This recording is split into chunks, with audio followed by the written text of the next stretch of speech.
selles mõttes, ega siis riigihanke õiguse aine on nagu iga teine õigusteaduslik aine ja mida üks õppejõud tahab või vähemalt mida mina tahan, ükskõik millises aines, mida mina õpetan tudengitele, ma tahan, et kui tudeng on selle aine läbinud, siis ta suudab selles valdkonnas, selles teemas kriitiliselt mõelda.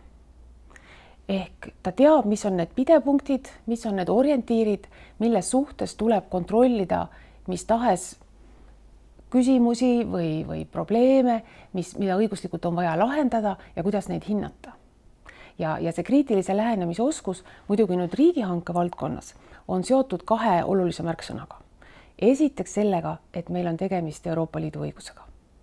Iga tudeng peab saama aru sellest, et kui me lähme lahendama mõnda hanke asja, siis väga sageli ei piisa sellest, kui ma otsin välja seaduse ja loen, mis on seaduses kirjas, vaid ma pean teadma, mida on kirjutatud direktiivides ja kuidas on Euroopa Kohus neid asju lahendanud. See on esimene pidepunkt.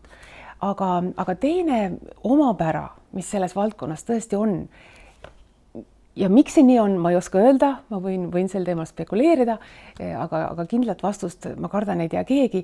Teine omapära riigihanke õiguses või hangete valdkonnas on seal levivad müüdid.